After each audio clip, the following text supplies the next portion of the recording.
Oh my God, I don't get starstruck, but Seyi Shay. I'm done with you. In her own. How are you, my brother? Her own might. Queen, Afrobeat queen, or let me not even say that, let me say a queen of African music, or just music in general. Thank you.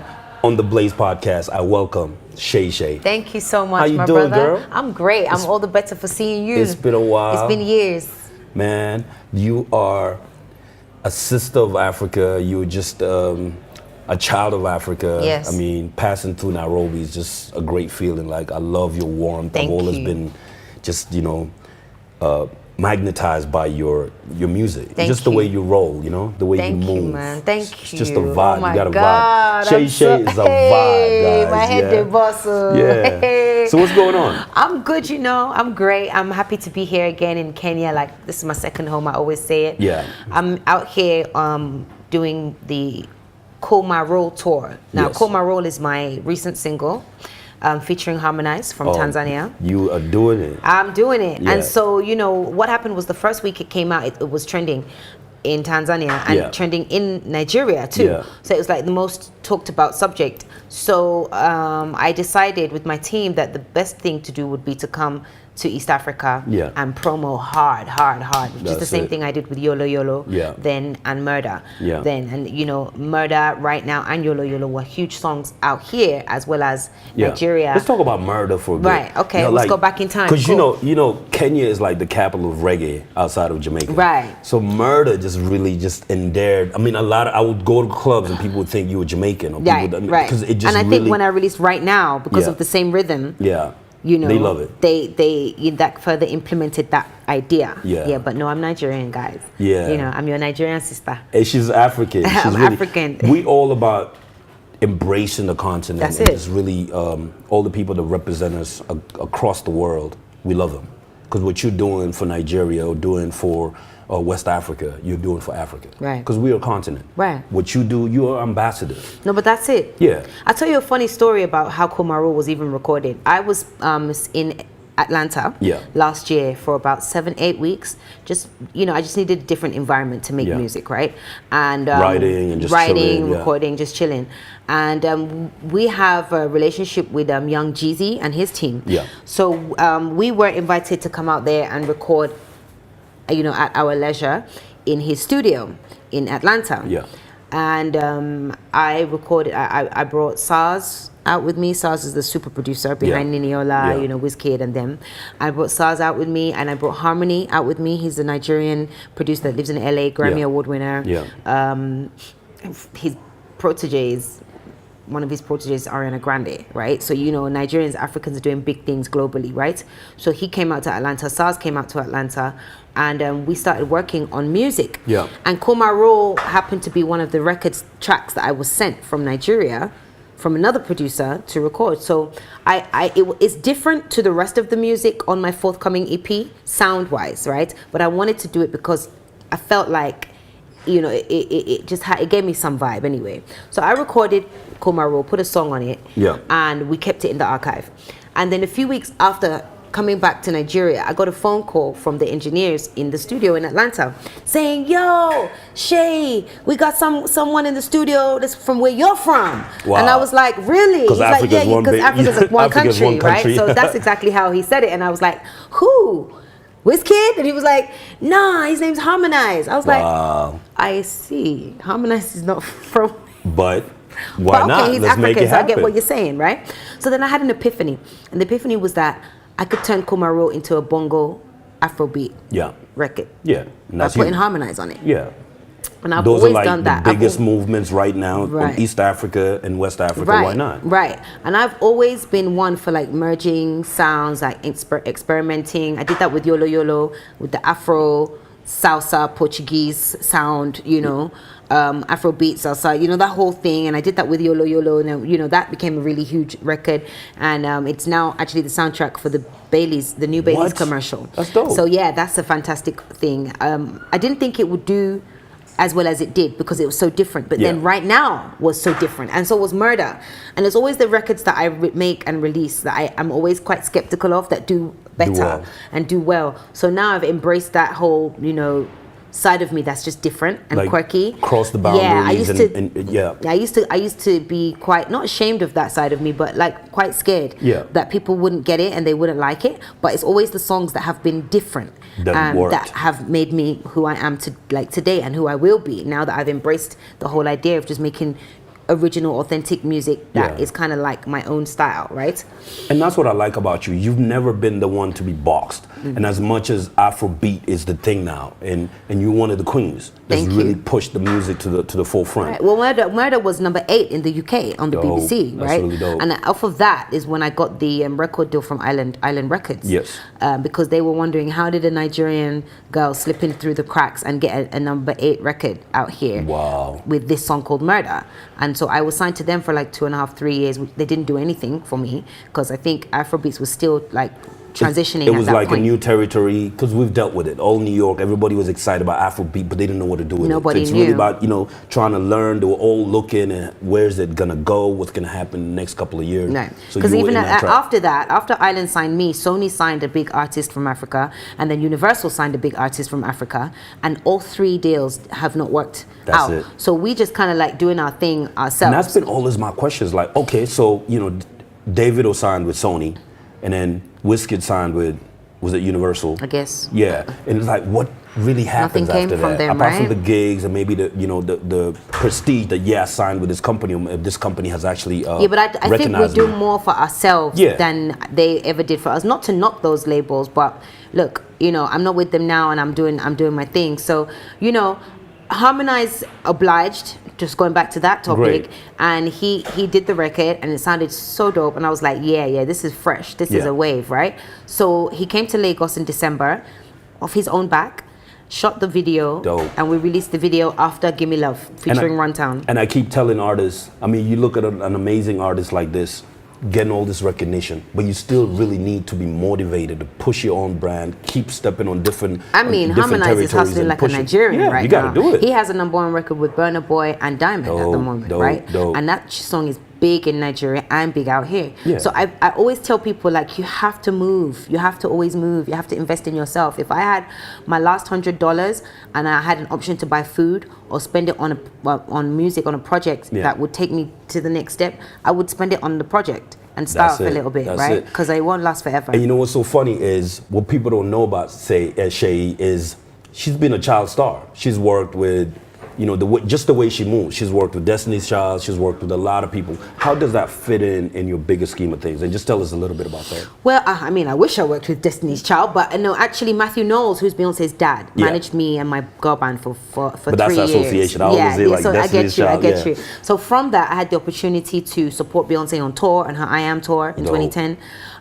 We this is in the UK. Well, we were based in the UK, but Matthew Knowles came to the UK 1 year with Beyonce, awesome. and he took us back with him, signed us up there and there on the spot. Took us and back. how did that feel? It was amazing. Being in this room with it was the amazing. Queen. It was amazing. Well, we were in a lift with her because we got to support her on her tour, and that was the only time we ever met her. Wow. Which was when she was going. We were all going up to the stage area in one of the. I think it was maybe. It was some arena anyway. It's in London, right? In the UK, yeah. It was some arena, Sheffield or something. I don't know. Yeah. And we went up in the lift, and the doors opened. She was coming from her, and we saw her, and we were like, "Ah!" And then we ran in like quickly, and the security guard was like, "No, no, no." We were like, "No, we're staying." Yeah, we stayed in the lift, and she was like, "Oh, it's okay, whatever." And then we got upstairs, and but working with her father and her mother, who taught us, actually Miss Tina taught me really more about the fashion side of things. Yeah, because that's her thing. That was her thing. She's been making clothes for Beyonce and a bunch of other artists. Right. So the mom used to, style us, fit us, make clothes for us for our shoots. And the dad was our manager, putting us through extensive training, vocal lessons, dancing, fitness, and all these things, just to develop us to be ready to take on the world as a girl band, right? Unfortunately, the girl band broke up right after our reality show. Yeah. And I think that there was a lot of stress from that reality show, and some of the girls in the group realized that that's not how they wanted to spend the rest of their lives, right? Yeah. So I moved back to Nigeria, and a lot of people ask now, like, why did you move back to Nigeria? You were so many steps ahead of everybody else just by working with Matthew Knowles. Often I wonder why myself, right? Because I feel like I got pulled back a little bit because everything in Nigeria was at that point was just so beginning the bubble, everything was just so weird, and so my videos came out. My videos were like so far ahead of everybody else, and that's what most people used to want to talk to me about, my videos. And to me, it's normal because I had just finished shooting a series of videos with my girl band in America, right? It was so like I'm like, a regular thing. Yeah, and then Meji Alabi, his first video was my video, was Murder, and Meji Alabi is world renowned now, and this is 6 years into the game. But I feel like I always, have to maintain my standard, regardless of whether I was too soon or too early or ahead of the time now. Because now we're in 2019 and I have international management. That's great. On another level, international management. I'm doing festivals, tours, concerts. I'm funding my whole project myself. Nice. With my own money. And some things have gone wrong because I've been doing everything myself, but gradually things have started to form and go. Because you learn a lot. It's hard to be consistent when you're independent, right? Because everything costs money.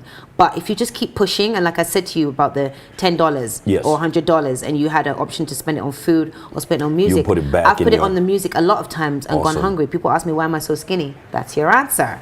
Apart from keeping fit and just living well. I'm joking. Yeah. Because you've always been about living well and being in a good fitness headspace. But all of that comes from the teaching and the training of Matthew Knowles. I have a lot to thank him for. He's my mentor. He still is. I still call him when I need advice, or I still see him when I go to America. Regardless of whatever's going on between him and the family, like I feel like he's such a great man, and he's taught me everything I know today, right now. So I'm still here. 2019 has come around. I took a little break in 2017, 2018 because I was like running out of money, and also just not sure if I really wanted to do it anymore because it was so hard to just like do everything myself. I didn't have the pleasures of having like a record Nigerian team and this or that. I didn't really have those pleasures. And that's what I was going to ask you. Are you right now? Are you signed to anybody? Now I have my own label. You have your own label. I'm signing people. I signed somebody a little while ago. Boss lady. I signed somebody a little while ago. Tell them about your record label. His name is Ace Tune. I have a record label called Stargirl. And in fact, I erected the record label not because I wanted to sign anybody, because then I didn't imagine I would have enough money or enough knowledge to sign anybody, right? But then when I started to realize that I needed to like help certain people that hung around me, that had talent. You have to. Yeah. I started to see that actually it's possible. You don't have to kind of like do. And he's really active himself. Like he gets his own stuff done. His name is Ace Tune. That's good. He's a phenomenal songwriter and a phenomenal, even better singer. Yeah. And he's going to be popping up and blowing up this year. I opened Stargirl Records because I needed to home my content. Yes.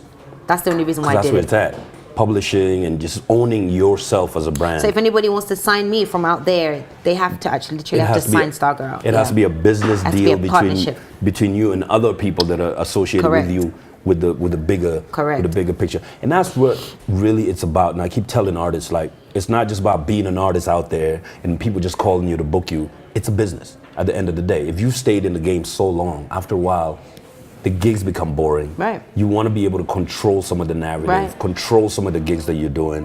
And we're talking about gigs. You're doing an amazing tour in Europe next couple of weeks. I'm heading to London tomorrow to do a UK tour, like a UK media tour. Yeah. I'm headlining a concert on May the 29th and the 30th in London, in Canary Wharf, at the Boysdale. That's huge. So if you know anybody or you're going to be in London yourselves around that time, we're going to push it. Buy some tickets.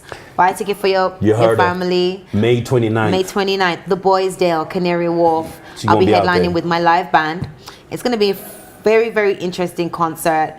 You can get tickets from my Instagram at I am Seyi Shay. Just click on the link and it'll take you straight there. The tickets are not expensive, standing, sitting, or dinner. Awesome. Awesome. So it should be fun. And this is something that you're producing yourself? It's in collaboration with the Boysdale. Awesome. With the Boysdale. Awesome. The Boysdale are a very, very monumental, old school English venue. Yeah. And a lot of people perform there. Many people have performed there. They've never had Afrobeat though, ever. This is the first time. This is the first time. Moves, guys. Moves. I keep telling you, you have to keep making these moves. And Shay's out here is like somebody that we look up to in the music business. You're doing it, girl. Thank you and so much. what other gigs are going on? So yeah, and then I have a festival in Barcelona in the end of July. I have a couple more festivals towards the end of the year. Yeah. I have my own concert in Lagos, Nigeria in October. So, you know, it's a busy year, but I'm working on finishing touches to my EP now. And I want to release a couple of EPs this year, hopefully. I don't know when the EP is going to come out. I don't know how it's going to come out. But you're in motion. But I'm in that motion right now. And Gimme Love is the first single from that EP. You see how things work? Because everything is digital now. You can actually have completed a whole EP in your head and it's not and still release something. It's not even finished, right? So I'm here, you know, like just, you know, back 100% vibrating on a completely different level. It feels great to be alive right now. I feel like now's my time. I feel it. I feel like shit's gonna pop off completely, especially with my team that I've just expanded internationally. Dope. And I'm ready now. So I don't feel like, you know, my contemporaries that have shot past me have had a better chance or whatever. I feel like timing is everything. Because we didn't even feel it. We just knew Seyi Shay's around. Like, you know, it doesn't feel like, even when you take a break, it didn't feel that way. Right. It just felt like you were still around. Right, still around, still It's really about impact. It is. When you come out, when you come out, the such an impact you impact create. is still there. So and people that's don't why it was even know. important for me to do this Koma Roll tour, because people are hearing what is going on in Kenya, all the way in South Africa and Nigeria. We all connected right now. Everybody's like, yo, now. Seyi is in Kenya doing this. And I'm like, wow. And I mean, that's thanks to my PR, Aniko PR. Aniko be doing one of it, the most powerful women I know in Africa. She out here. She doesn't even know. We doing things, you know? You know, but in Nigeria, they're already calling for interviews. When are you coming back? Can we do this? Can we do that? There's a show on the 28th. There's this, you know, and a lot of it is as a result of staying relevant. Yeah. You know, help you are very strong on social media. You have a really powerful presence. Thank you. How do you keep that going? You know, because some people don't know how to do it. There's some people just stay online and then they start getting into weird conversations that don't even help build their brand. To be honest with you, I don't even pay attention. I just do my thing. Yeah, I don't even know. Like when I got to 1 million followers, I didn't even realize. Like for like a week, people were like, "Oh, you're on 1 million followers." I was like, "Oh, that's dope. Thank you. Okay, just great. Doing you. Keep moving." And it's so great that you yourself as a brand and you're building these other avenues of residuals and income. What's been the experience dealing with other brands, and how have you positioned yourself just generally? Because you're a lovable brand. Thank you. But how do you get to a level where they respect you as a brand and then you guys can be at par rather than them acting like they're like I doing mentioned, you a favor? I think consistency is key. Yeah. And always being relevant, staying relevant as much as possible, whether it's through fashion, music, association. That's what brands are looking for. Yeah. So are you actively in the streets in Nigeria doing stuff, or how do you keep yourself relevant? Yeah, man. I feel like social media is one big one. Yeah. Doing a lot of press is another one. But the main thing I think is just constantly releasing music, content, not just music, it's all about but content. Yeah. Do you do little short stories? Are you going into the community? Are you working with other artists? Obviously with definitely. Ace. What other things? I mean, for me, that's it right now. You know, I also don't like to spread myself too thin because there's so much more to do. You're right. Seyi Shay, my friends, and she's one of the shining lights of African music at the moment. Thank you. We just want to ask you, what are the 3 tips? We do this thing called 3 tips. Yeah. What are the 3 things or 3 tips that people should have given you or you would have known before getting into the music industry? Okay, so 3 tips that I wish I would have known before getting into the industry. One is that it's always harder for women in the music industry. In I wish I knew that. What kind of stuff have you done? done? Well, I mean, just to enter through certain doors. It's a male-dominated world, male-dominated industry. And it's just harder for us because we always have to kind of do extra, right? For less, you know. And that will change soon, but right now that's kind of what we're fighting for, this generation of women, right? And then secondly, maybe stay consistent. Make sure you stay consistent. Yeah. Because I took a couple of little gaps and little breaks, but like I said, it's due to different things, you know.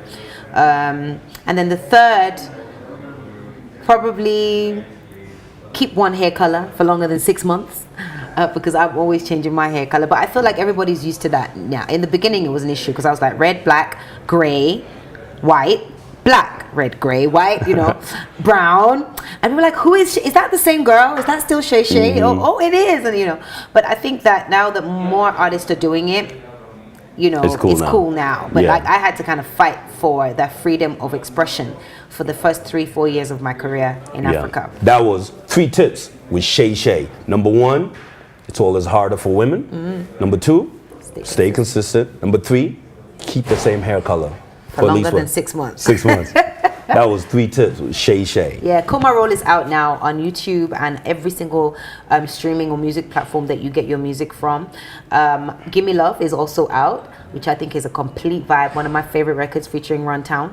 And also my favorite playlist, which I like to call an album, is out right now on Apple Music. It's called the Seyi Shay Essentials. Yeah. Check it out on Apple Music. Check it out and follow her on her Instagram and my all Twitter her socials. and They're scrolling and make through. sure when you're watching the videos, hide your husbands and your kids, right? Just do this, because they're a bit naughty. However, you know, I just do my thing. Like, it's freedom of expression. And also, make sure you subscribe. Love you. Shay, I love you, girl. Thank you. Keep doing your I love thing. you more. Mwah. Thank Keep you for doing your having thing, me. man. Listen. You still wear the same perfume. I love Yo, it. I keep it my consistent. God. You say consistent, I love right? It. I love Listen, it. she's doing her thing, man. Follow her socials. She's one of my favorite artists. Seyi Shay to the world, Africa to the world. Keep doing your thing, 100%. sister. Love you. I love you too. Thank you for your support with all the artists as well. Like, I feel like every artist in Africa has a story with you. Thank you. Has a history with we, you. we do what we do. You We do what we do. Thank you. I just want the best for you. Keep shining the light. What you do out there is for us. 2019. And when you shining, the continent is shining. Just keep doing that. Keep being a radiant personality and just a great person. Thank you. All around. All right. I love you, baby. I love All right? you too. Bless you. Thank you for your support. Seyi Shay.